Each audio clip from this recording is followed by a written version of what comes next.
talk a lot about marketing to Gen Z, and I think the different passion points, content verticals. We're going to go into entertainment, sports, gaming, diversity, all topics that it seems like both of our businesses have aligned on, and some of those being passion points even for ourselves. But before we jump in, why don't you just talk about James, right? Who you are and a little bit about your role, and then I'll share a little bit about myself, and we'll start to jump into some of the examples that you guys have done, like Project Hollywood and Endless and others, and gets people rolling and excited.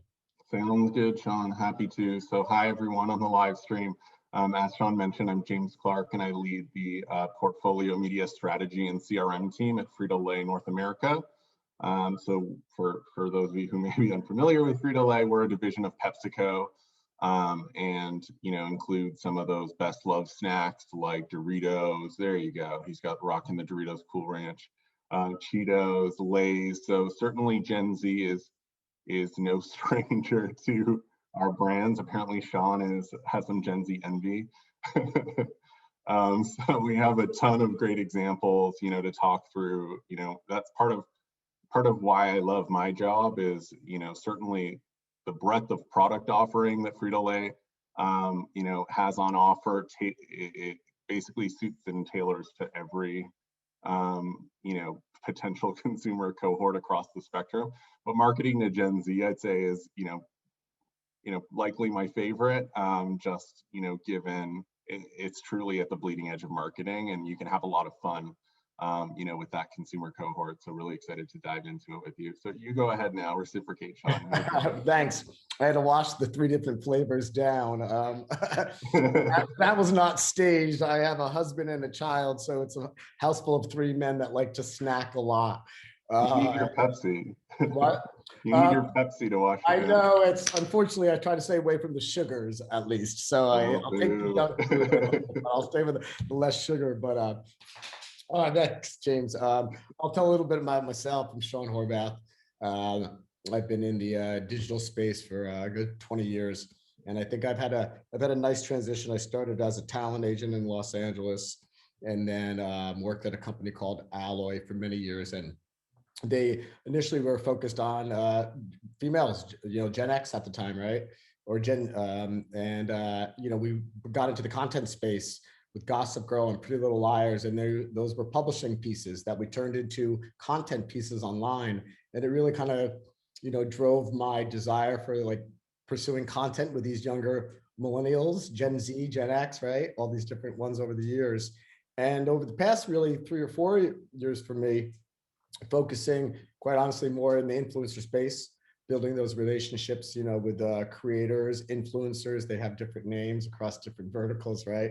But I think, interestingly enough, with the past year and a half, when I found myself over at StreamElements, the live space and gaming in particular, the levels of engagement that I could see in the excitement, right? Whether it was live or even on more traditional videos, but men, women, all ages, right? But we're going to talk about Gen Z specifically, but seeing it through the eyes of my own 12-year-old, how he interacts during COVID, how all his schoolmates that he couldn't talk to were involved in Roblox and Fortnite. And he's come across programs that you guys have run. He's seen them running, and he's like, hey, were you involved in this? I'm like, no. But it's really, I think it has allowed gaming to become front and center, COVID this past year. And it's allowed, I think, people like ourselves, what we do at StreamElements, with engaging those communities with different tools inside that live ecosystem. And with Frito-Lay, it's allowed us for a real captured place to talk to these more, Gen Z guys more and girls, and really let them kind of interact with the brand and kind of let them control the message a little bit, right? Whether it's through the tools, whether it's through watching on Snapchat, you're going to talk, right? And some of the other kind of partnerships you guys have done. It's in a world where everyone talks about programmatic. I think content is more king than ever. And the brands that are really dedicated to it and have been for many years, like yourself, are thriving now more so than ever because they didn't have to catch up, right? They're already there and they're reaping those benefits now. So yeah. Well, in full disclosure, Sean, we should probably tell, just for the viewing audience, our 2 companies are not strangers. right? No. We've collaborated already on you know, Mountain Dew with Game Fuel. And I hope we'll share that example through the course of this chat. I'll do my best to speak to my brother. Yeah, I have a little video challenge on my end setting up before, so I'm not gonna be able to share it, but we'll talk about it later and we can chime in. Perfect. Yeah. And then we're talking Doritos as well. You know, that's kind of ongoing. So, you know, big fans. It sounds like you know, we're fans of each other's on that front. So, you know, super exciting. And, you know, I wasn't able to make some of the previous sessions, but probably good to maybe just even level set with the audience, right? Just in terms of, you know, we're talking specifically anchoring this conversation to Gen Z. You know, I don't know about you, Sean, I have a sense of who Gen Z was, but I Googled it just to be, you know, super accurate and sure. It is technically over the age of, I believe, 1996 or 97, right? That's what I found, yeah. Okay, yeah. you found the same thing. Yeah, I have people calling me a boomer and I'm actually still Gen X, right? I like to refer to myself as a grandpa millennial. I'm at the mature end of that range. Yeah, I mean, it is, right? And so I guess that's ages between like 6 and 24. And yeah, that's it. Almost, I can't remember the number, but it's literally like 1/5 of the population when we think about it, 60 or 70 million. And it's enormous. And you guys, particularly as a brand, and there's a huge brand portfolio there that covers this for you, have really done, again, a phenomenal job over the years in all areas, right? We're going to talk a little bit. Let's talk about entertainment before we get into gaming. That's something an easier conversation, because you guys have always followed a kind of a thing that I've loved is how to get involved in some bit of serialized content online, right? And, you know, people still think, oh, we have to go to even Hulu or, you know, or HBO Plus, but this generation is still watching serialized content on some of the social media platforms, right? And I think the Project Hollywood, was that the one you did with Snapchat? Or am I wrong on the platform on that? I apologize. You got it. You know, you're in the right direction, but all right. You know, you hit the nail on the head, right? So I'd say, you know, one of the things that makes Gen Z so exciting, right, but so unique versus other generational cohorts is their media consumption habits, right? So, you know, certainly we see this across cohorts, but specific to Gen Z, you know, they're most likely cord nevers, right? Let alone cord shavers or cutters. And they're very savvy to ways of avoiding traditional advertising, right? Which is a challenge for large brands that, you know, such as the ones that we represent, right? Because, you know, our bread and butter, our business is built off of the back of mass advertising, right? And sufficient reach and frequency. So we've had to really think, you know, creatively and outside of the box to, you know, think on, you know, how can we reach these people, right? So it's not only, you know, thinking creatively in terms of where to find them and reach them with the messaging, but then also the messaging themselves, the messaging itself, right? Because you know, this cohort is so allergic, they're ad allergic, right? They're not necessarily as receptive to, you know, the more traditional form of advertising. So they don't, you know, but the funny thing is everyone thinks they hate advertising. They're not adverse to advertising, right? They just want smart advertising. No, that's it. That's exactly it, right? I say that so many times, right? Like my son will be like, you know, no disrespect, he's like, when he sees the pre-roll on any of the platforms he's on, right, versus when he sees something different, like it's a mid-roll or it's made with a creator or someone like that's made with creative that he likes, he automatically takes notices of it. And even I have times he mentions it to me, but then I've even seen him talk to about his friends and post stuff on TikTok about it, right? So it's because the message comes from their audience, right? Yeah. Totally. So it's all about, you know, meeting them where they are, right? But then also, you know, thinking of innovative ways. And you guys are no stranger to that at StreamElements, right? That's you know, the core of your business, thinking of innovative ways to connect brands, you know, and Gen Zers, you know, to make it a more entertaining and stimulating experience. So why don't we jump through, you know, as we go through this conversation, we should probably tee it up for the audience. We're going to try to keep it a bit more stimulating through some sizzle reels. Yep. Who doesn't love a good sizzle? And you know, that's probably more in line with the Gen Z theme anyways, in terms of being a bit more video first. So I'm going to jump into the first sizzle, Sean, and then why don't we talk about it? All right, go.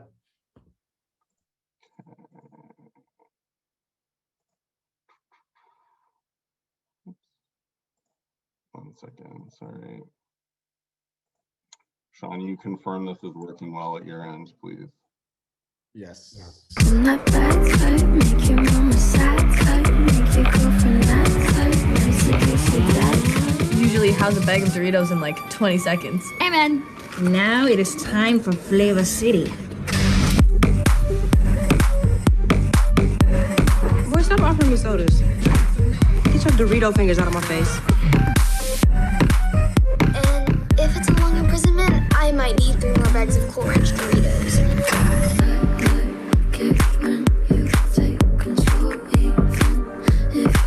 Anybody want some popcorn?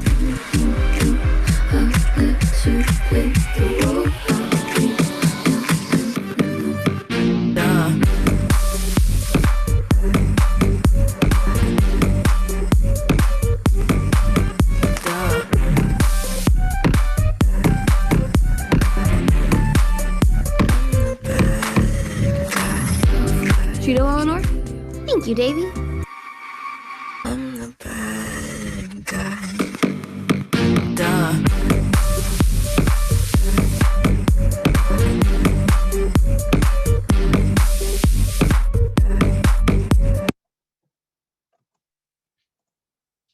There we go, I'm back. So hopefully that played okay, but you know. It played great. It played great. So that's, you know, an example of, you know, you mentioned it, right? We called it Project Hollywood internally, but it was our attempt at, you know, how do we, you know, ensure that we shore up our brand's presence in areas of diminished addressability through traditional advertising, right? So think about the Gen Z consumer, all the time they're spending in ad-free or ad-light places like Netflix, for example, right? There's no traditional advertising I saw opportunity. the CW in there. Most of the CW's program is not even, you know, people look at the Nielsen versus CW Online, where most of their audience is attuned to. Yeah. So mind you, it's not as, you know, a precise a science as, you know, the industry has built around linear TV advertising, right? So some of it I'd say is, you know, it's evolving, right? As you know, more dollars are spent and more attention is paid to the product placement space, but it's evolving at a necessity, because brands like ours, you know, have to again think creatively on how to reach people in these spaces and places, and it's very consumer forward, right? When we think about user experience and what Gen Z wants to see from brands, like they are much more inclined, is what our research tells us, to, you know, seeing the brands, you know, weaved into storylines in this way, you know, in incredible ways. It actually increases the, you know, the authenticity of the programming, right? Versus seeing someone munching on a bag, you know, that says chips on it. It kind of takes you out of the reality of the show. Right. Of the show versus talking about what it is, because everyone eats Doritos, and if you're, yeah. Exactly, and you know, furthermore, you know, we also have been, you know, leaning in more aggressively on the music video side of things, right? Because part of our purpose as a company is all about, you know, connecting to making people feel good, right? If you think about the snacking experience, right, by and large, it's an uplift. And we want to put smiles on people's faces, and, you know, certainly music is an amazing conduit to doing that as well. So there's a natural fit there in terms of that passion point. And, you know, there's that beautiful alignment as well, right? Because if you can align the brand with the right artist, you know, there's a natural endorsement that happens there. So, you know, it certainly combines for something really special and sticky. Particularly in music, because you put them, they're in so many authentic settings themselves, and if they're loyal to the brand, it just naturally comes across their social and other areas, right? Because of that.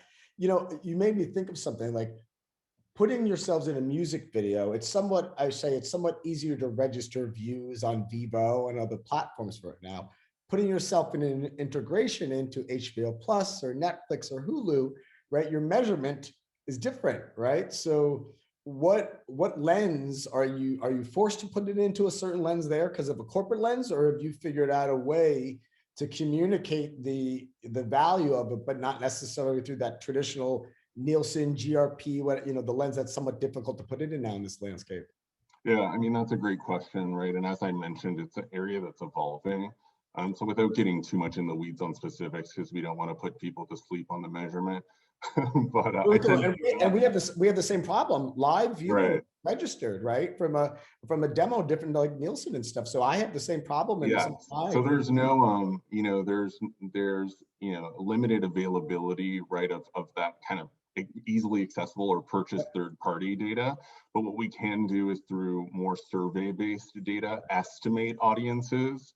And then as well, through brand lift methodology, right, forced exposures, that's how we can get at, understanding, ad recall, or at least placement recall, I guess it's not really, traditional ad, and then, purchase and impact to purchase intent and things of that nature. So it's, like I said, it's not as precise a science, right, as some of the more traditional mediums, but it's fast evolving, and it's an area that we need to play in my opinion, out of necessity, right, to be in front of consumer and meet them where they're spending time. Have you found that the executive producers or creative leads on those shows development are, it used to be like they hated working with brands, right? And they were forced into it from the ad sales team or whomever at the network. And I definitely know that's changed over quite the past few years. How involved are you guys find yourselves in that process, in the creative process? Yeah, I mean, another great question, right? It's always evolving, but we take a hybrid approach.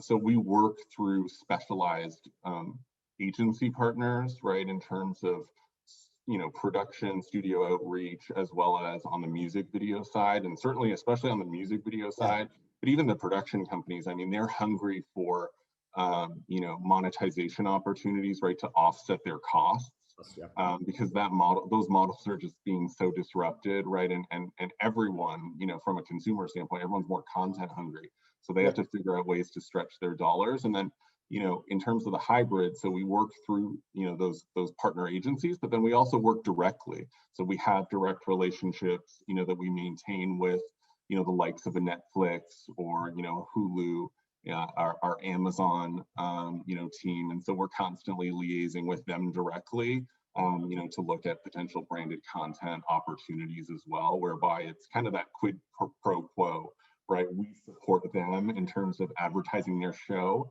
and then they support us through integration opportunities and things of that nature. So I did want to show one quick example just to close out entertainment, Sean, and then maybe we can move on to gaming. We actually have a question about gaming already, about product placement. Oh, there we go. I'll put it in that one. We'll get to it. So I'm going to flip to the next sizzle.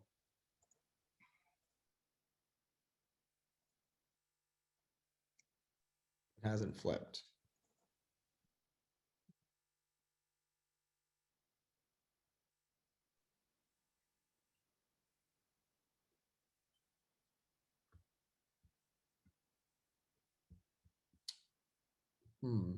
Not working.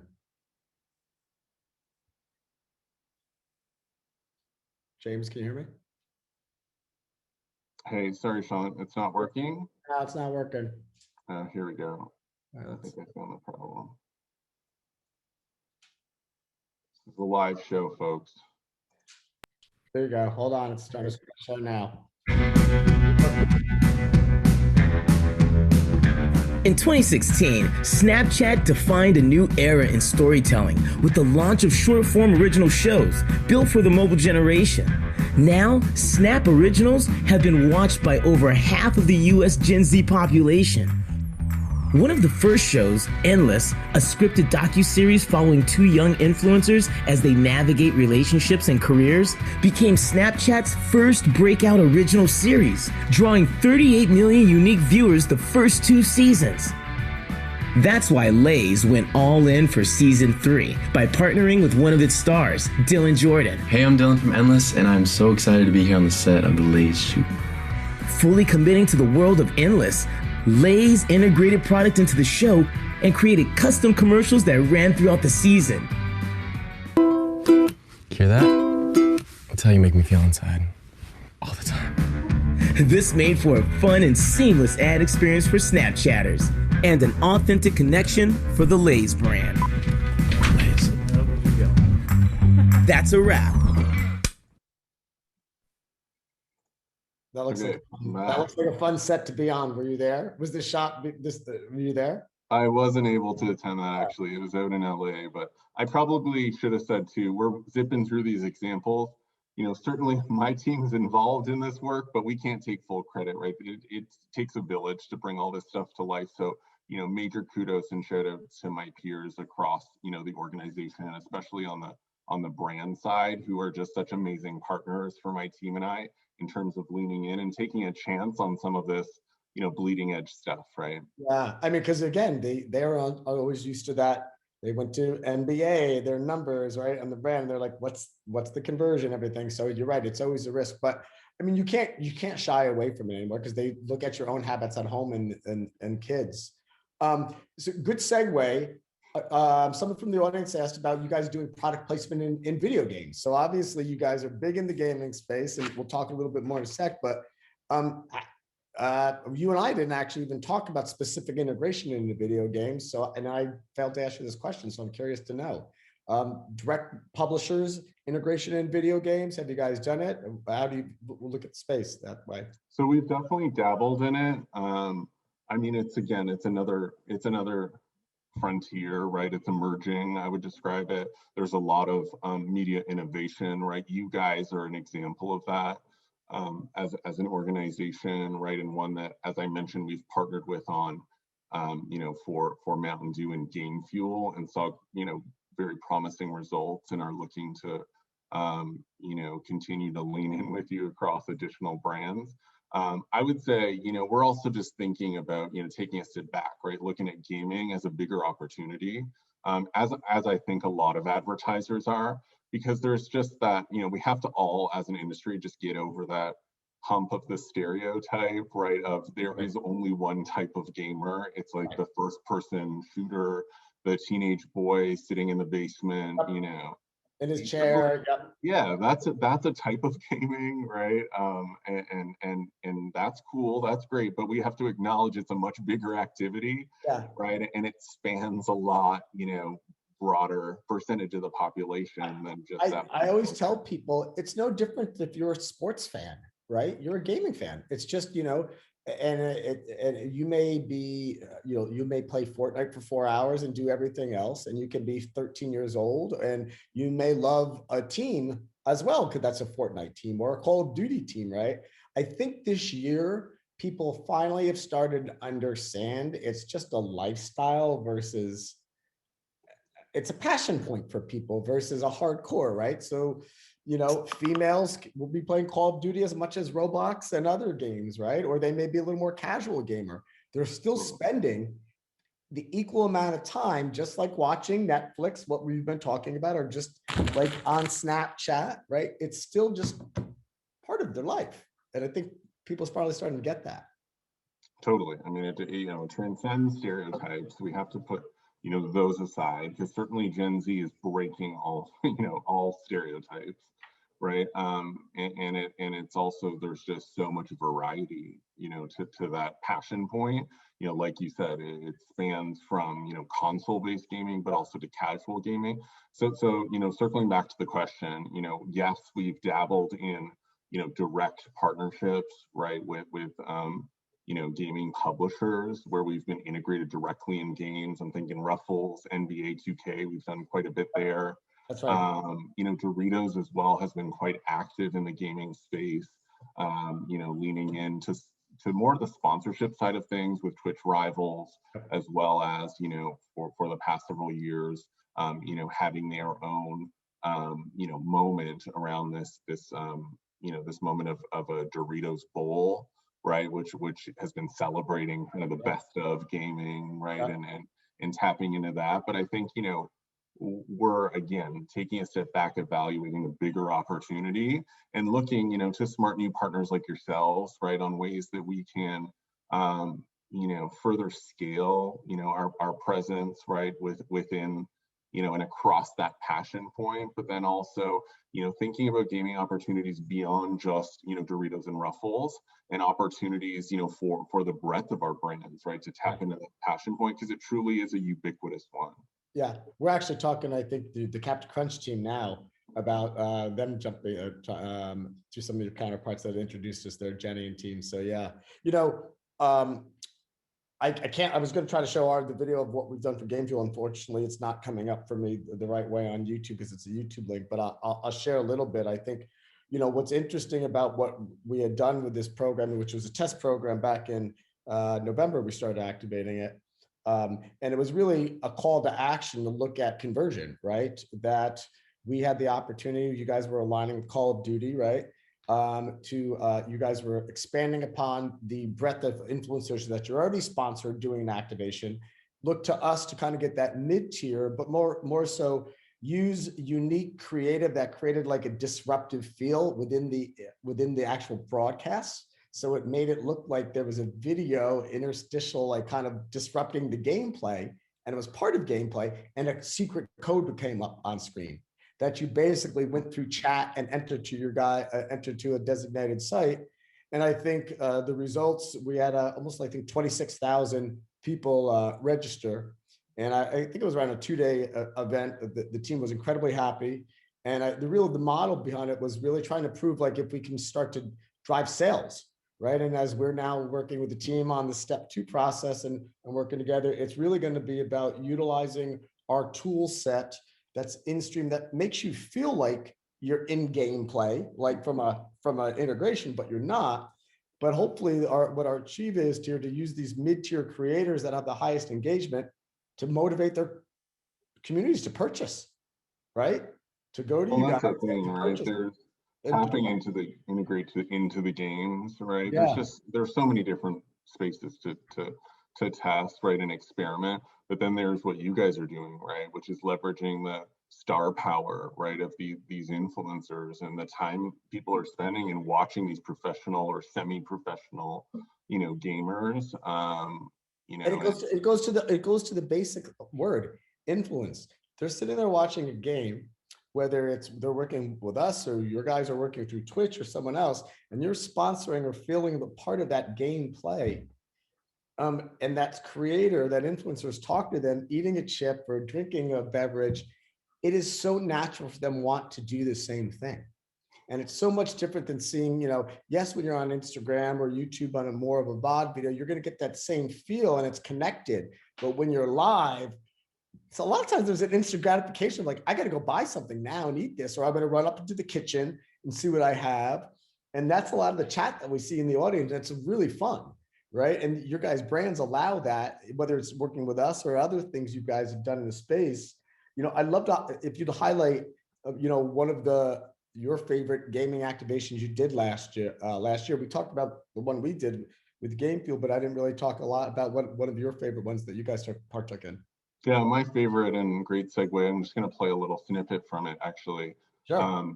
But it's kind of, this is an example where there's just so much opportunity, right? And this is activating kind of in an adjacent space to gaming, quite honestly, and it very much aligned last year to the COVID trends, right? Because consumers, especially Gen Z, spending more time gaming, but then also we saw on our side, right, and as CPG, writ large, saw more interest in recipes, right? People are at home, they're bored of the same like repertoire of whatever, like 4 things they know how to make, and even takeout, right, gets stale after a while.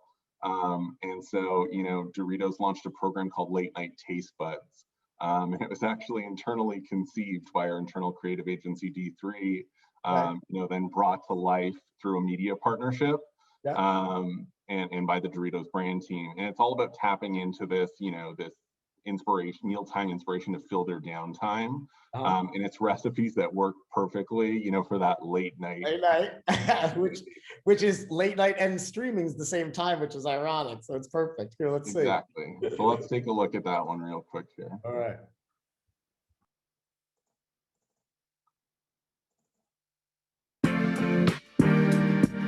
Hello, everybody. Welcome to Late Night Taste Buds. I'm your host, JC Kalen. And I am your co-host. Kean Lally. Wait, no, I'm the host. This is my co-host, JC Kalen. But our guest today, Dixie D'Amelio. You know JC and I are professional cooks, and you guys have been sending in so many of your own recipes. So today, we're making a quesadilla. But not just any quesadilla. We're making a Doritos spicy sweet chili quesadilla. We're getting a quesadilla, getting the Doritos, mashing it together in all of its glory, and then we're gonna feast upon its innards. upon its innards. All right. Let's stop there. I had to get to her face though. That's like my favorite part of the video. And I mean, these guys are just, such fun talent. I mean, you can't help but love this. Where were you guys? And also tapping into the star system, right, for Gen Z, right? Dixie D'Amelio, yeah, huge on TikTok. Such a huge hit for us, but again, aligning to gaming, but in a kind of circuitous way. Totally. But it's just, again, it's the ecosystem and it's the mentality, it's the audience, it's how you speak to them, right? How did you distribute that? Was it only through TikTok, or did you then take that and put that through other, because it's serialized IP content almost, right? So how did you get that en masse outside of TikTok? Or was that? I mean, primarily this was more so, I think, anchored in YouTube. It's YouTube, okay. Actually, it was distributed through other, kind of adapted, right, and other kind of pieces of content, and then distributed cross-channel. But the anchor point for this one was, in YouTube. Yeah. Wow, that's awesome. Listen, I know we want to talk about one other thing, and it's actually the perfect topic, because it's even a great topic from gaming, right? Because diversity, right? And I think last year, particularly, diversity. Last year particularly was a big topic, obviously because of the politics and the Black Lives Matter movement and so many other things that happened. But in gaming, I think just from a little bit from our perspective in gaming, we were starting to talk about it in 19. Purely just in the same sense of the gamer's not the every white guy that's 19 in his basement, that it's a female, it's someone of the LGBT community, there's transgender gamers, right? So we as a company, and you and I talked about this, and you had one campaign that I really want to highlight because it was phenomenal, but we as a company started a diversity creator program, and we launched it last, I guess it was December, and it was really finding 20 gaming creators that were undervalued in the space, didn't have the means to help build their business on whatever platform they choose. And we ultimately chose 20, gave $100,000 worth of time, equipment, everything. And over the year, I've been mentoring them and helping them to build their brand and design and help them be able to ultimately have audiences that Lay's would be interested in, or anyone else. And it's been a really fulfilling experience for me personally, just because I'm a member of the LGBTQ community. And when I came to this company, we had a lot of white Israeli guys, and in the year, I think we've had a tremendous job of diversifying who we hire, making sure that the creators we work with and communicate with, we're extending those advantages to all creators and all brands, and really make a concerted effort at it, because the gaming community, is stereotyped a bit there. The effort you're going to talk about is not necessarily within the gaming, but it was really in market, and it was really actually taking an old medium out of home. And I shouldn't say old, I don't want to discredit anyone, but an older medium out of home and just doing some really exciting things within market. So I'm actually going to share no example from Cheetos. Oh no! But I think, without getting too much into it, I know we're running kind of short on time, but Gen Z, right? They are multicultural, right? So and with each coming generation, right? It's becoming America's becoming more diverse, it's becoming more multicultural. And what's great to see with Gen Z too is they truly celebrate, right, that multiculturalism, that diversity. And so it's such a fantastic opportunity, right, for us as marketers to wrap our arms around that, and truly embrace it, as you just spoke to, the things that you're doing, at your organization, and how you guys are looking to further evolve things, right, and kind of break old conventions and really, kind of support us moving forward as a nation. So, I think if any good came out of 2020 and all of the, the pain and the bad, right? I think it's shining a spotlight, right, on our need to do better collectively as a society. And I'm really proud to work. That's one of the reasons I'm super proud to work for PepsiCo, right? So not only do we do a ton at a corporate kind of organizational level, but we do a ton also, through the individual brands themselves. So I'm gonna, smash cut quickly to my next sizzle, which is from Cheetos, and it's all about, again, embracing kind of that multiculturalism, in the part of their consumer, and it's about this campaign called Deja tu Huella, and I'm sure I don't speak Spanish, so I'm probably butchering that, but it literally translates to leave your mark in English. And this was, bar none, our most successful multicultural campaign to date, and is really kind of setting the new standard for us, and included a purpose component as well, with a charitable donation of $500,000 to the Hispanic community. So a lot to feel good about in this, and is serving as a blueprint and a template for us to scale out these types of purpose forward efforts across other brands in the portfolio, to ensure that we're uplifting a multitude of different communities. So I'm going to switch over to the case, 2 seconds.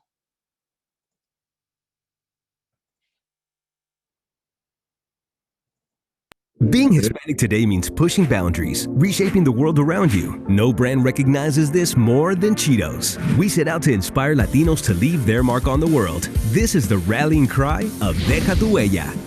So we partnered up with the hottest music icon and #1 streaming artist of 2020, who's leaving his mark in the pop culture worldwide, Bad Bunny. And things got crazy in no time. On the second day of production, Bad Bunny was spotted with a bag of Cheetos and became the #2 trending topic on Twitter. Before the campaign was even on air, news of this hot collab earned more than 1 billion impressions, making the headlines in every major news outlet. To turn up the heat, we had a full 360 integration at the 2020 American Music Awards. With a robust media plan, we had Deja tu Huella teasers featuring Chester and Bad Bunny all over. From social media to Spotify, we were getting everyone excited to tune in to the AMAs. Then on award show night, Cheetos stole the show with our sponsorship of the Latin Award expansion and special appearances by Bad Bunny and Chester. Our rallying cry took the main stage, and we premiered our flamin' hot TV spot. People went crazy. After the big night, the excitement continued, calling on Hispanic audiences in the Cheetos cult to leave their mark with a variety of media partners, including TikTok, where our hashtag Deja tu Huella challenge got over 3 billion views. Like, how many zeros is that? All of these numbers prove one thing: the launch of our Deja tu Huella program ignited the flame of the cult's passion for Cheetos. All of this excitement left consumers hungry for more. That's why we have a bag full of flamin' hot surprises ready to be opened in 2021. Now that was a Cheetos thing. That's awesome. Yeah, I'm back. So as you can see there, I mean, a lot to love there, and that's a huge program. Folks, at home thinking, well, there's TV included in that, and the American Music Awards, is that anchored to Gen Z? I mean, this program is meant to, be a large, this is a large activation for the brand. So although, there are some aspects, right, of the program that certainly kind of bleed outside of Gen Z, it also had robust extensions, right, into channels like TikTok. You saw the streaming audio stuff in there as well. Well, and to be clear too, right? The awards may not be watched, but they're reported on and clips are watched. So maybe, so you guys were in show, and other areas are all around that. And so it's still going to get the same huge effect, not necessarily from the tune in, just because that those pieces are going to be grabbed on YouTube, TikTok, all those areas. So that's where it's still being consumed. Totally, 100%. And, we didn't really have the time to get too much into it, but this is where leaning into channels again where Gen Z are spending their time, right? Be it in social, with channels like Instagram or YouTube or TikTok, right? And then also in audio, right? And with our partners at Pandora, Spotify, iHeartMedia. Have you started to venture into any of the content podcasts and dig deeper into that type of programming with any of those? Yeah, I wish we had the time to. Yeah, I know we only have like 2 minutes some more left, examples, but that's another hot area, right? And an area where we're continuing to test and learn. And from what we've seen, in the podcasting space thus far, and it makes intuitive sense, right? The ad formats are longer. They're announcer or host read, so there's more of kind of that influencer aspect to them. You know, they're very well suited to, you know, driving, you know, awareness of smaller brands, let's say, where you really need to go that extra mile, right, to break through, or also, you know, driving consideration, right, and driving people kind of down funnel and really, you know, helping to crystallize for them like why they should consider, you know, purchasing a brand versus, you know, maybe not at this point so well suited to, you know, highly efficient, you know, volume driving on like a mass brand, right? Like a Lay's, for example, that's, you know, has really high penetration and awareness.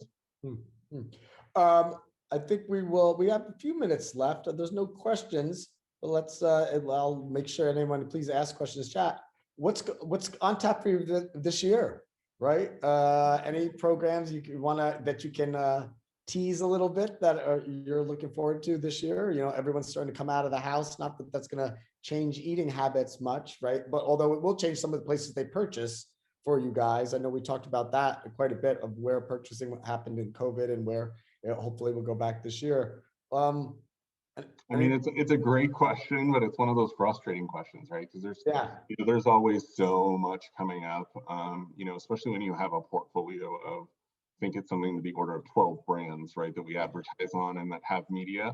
So there's always tons of exciting stuff in the hopper, but, you know, lots more coming in the same vein, right, of the examples we saw here. So activating, you know, against our consumer passion points, right, entertainment, you know, and being very innovative in how we go to market with entertainment and thinking about device multitasking, ad avoidance, ad skipping, a lot happening in the social space. And then, you know, you'll really see us kind of also continue to up our games in purpose and you know, approach to, you know, whether we call it multicultural or we just call it marketing eventually.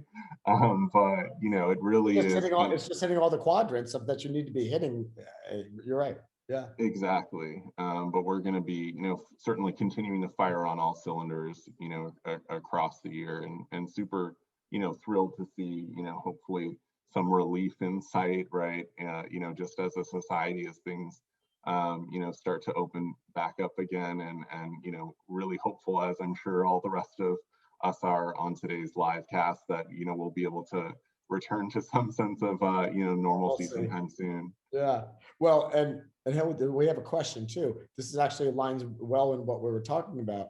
Now that the world is starting to open up a little bit more, right, and people can go out, do you guys have a strategy for sampling? Right, you know, getting product out there in the hands of this demo. You know, we talk so much about digitally, but one of their questions was sampling and how to get into that, and then we're getting kicked off. I mean, at a high level, right, I can say, you know, certainly as things open back up again, you know, we'll continue to invest more again in person, like experiences, right, experiential marketing, which often includes sampling. We also do have a CRM program called PepsiCo Tasty Rewards, you know, so quick plug, you know, encourage, you know, live casters here who are listening in to check out the site, which includes some sampling and as well kind of couponing opportunities, right, to try to, you know, reduce the, you know, the potential cost for someone who's looking to trial a new product. And then as well, we've done a lot last year in terms of standing up direct to consumer capabilities. So we have a site called snacks.com that is run, right, and operated by PepsiCo Frito-Lay here. And that's another avenue, right, for consumers to enjoy our products outside of, you know, the many places and spaces that they can purchase them, you know, whether that's brick and mortar or through, you know, pure player e-com. So, you know, lots of fun on the horizon, certainly no shortage of work to keep my team and I busy. I'm sure they will be busy this year more so than ever. Well, listen, it was great. I really, really enjoyed talking. We had a great pre